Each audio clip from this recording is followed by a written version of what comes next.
Assalamualaikum warahmatullahi wabarakatuh. Bismillah, alhamdulillah. Bertemu lagi pada pertemuan online daring pelajaran ke-NU-an kelas 10 bab 6 Thorekoh Muktabaroh.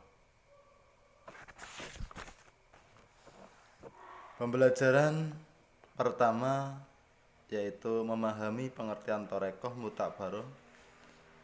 Yang kedua memahami hukum Thorekoh. Yang ketiga menjelaskan tujuan Thorekoh. Yang keempat menjelaskan wirid Thorekoh. Thorekoh merupakan salah satu tradisi yang mengakar kuat di Indonesia. Berbondong-bondong orang menghadiri pertemuan rutin untuk mengaji dan berzikir bersama-sama. Thorekoh Muktabaroh di NU atau Nahdlatul Ulama dihimpun dalam organisasi yang bernama Jatman. Thorekoh adalah bahasa Arab yang berarti jalan, yaitu jalan yang ditempuh seorang muslim untuk mendekatkan diri kepada Allah Subhanahu wa taala dengan sepenuhnya mengamalkan syariat Islam, ibadah wajib, ibadah sunnah, dan membaca wirid-wirid tertentu. Thorekoh merupakan salah satu metode pengembangan ajaran tasawuf, yaitu melaksanakan amal soleh serta berusaha melepaskan diri dari sifat-sifat buruk. Sedangkan muktabaroh berarti yang diakui. Yang dimaksud yaitu diakui sebagai thariqah yang tidak menyimpang dari syariah.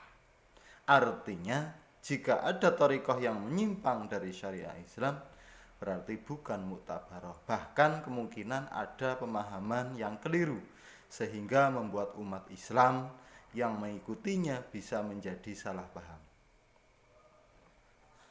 Jadi thariqah muktabaroh adalah thariqah yang diakui dan memiliki sanad yang sanadnya muttasil atau bersambung kepada Rasulullah Shallallahu Alaihi Wasallam.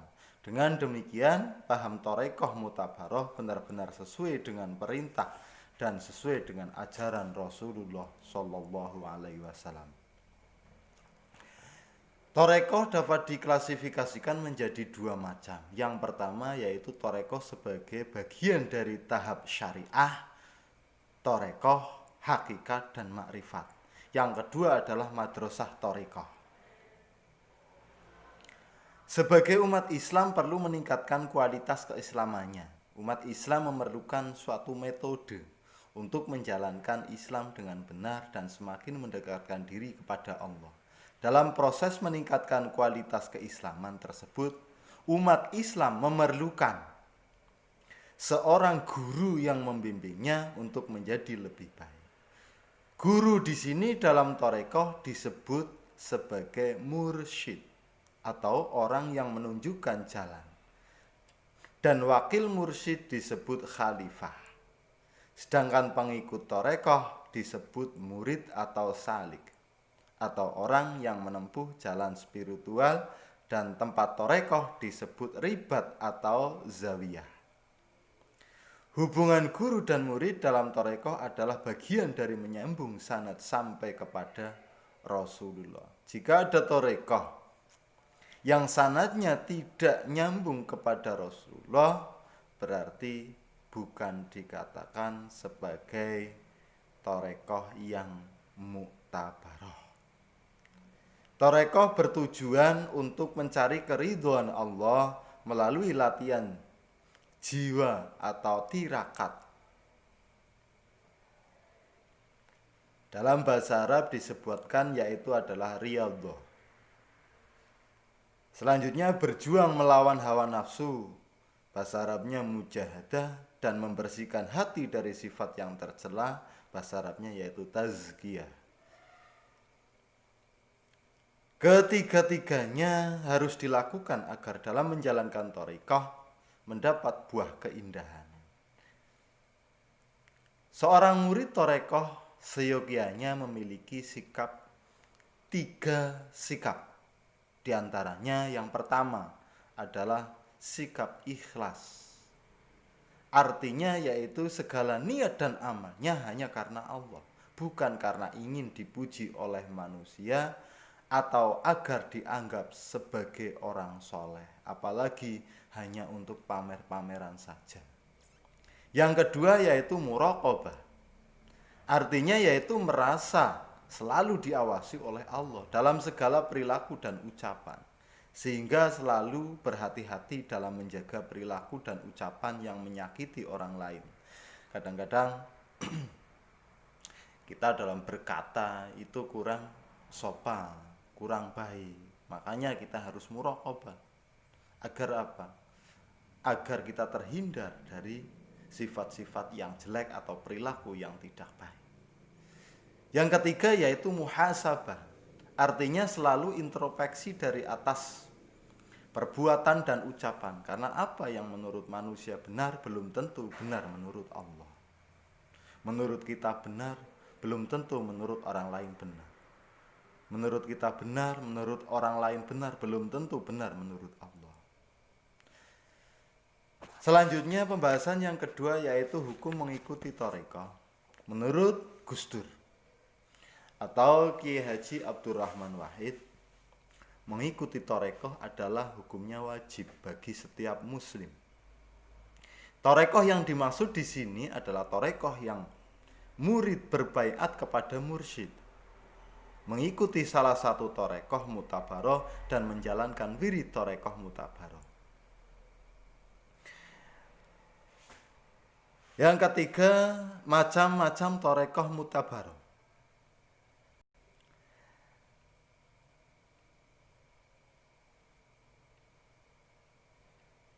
Kategori utama yang dijadikan patokan untuk menilai sebuah thariqah bisa disebut muktabaroh atau tidaknya adalah keselarasan dengan Al-Quran, dengan sunnah Nabi Muhammad dan amalan para sahabat. Dalam tradisi NU, thariqah-thariqah yang tergolong muktabaroh diimpun dengan lembaga yang bernama Jam'iyah At-Thariqah An-Nahdiyah atau biasa disingkat dengan Jatman. Syarat thariqah disebut muktabaroh adalah satu, ajarannya tidak bertentangan dengan Al-Quran dan As-Sunnah. Yang kedua, tidak meninggalkan syariat. Yang ketiga, silsilah sanadnya bersambung sampai Rasulullah. Yang keempat, ada mursyid yang membimbing. Yang kelima, ada murid yang mengamalkan ajaran gurunya. Yang keenam, yaitu kebenaran ajarannya bersifat universal. Thariqah yang diakui oleh NU atau Nahdlatul Ulama dan populer di masyarakat antara lain Qadiriyah, 2 Naqsabandiyah, 3 Qadiriyah Naqsabandiyah, 4 Khalidiyah Naqsabandiyah, 5 Syadziliyah, 6 Satoriyah, 7 Tijaniyah, ke-8 Alawiyah. Selanjutnya yang keempat, peran mursyid dalam thariqah.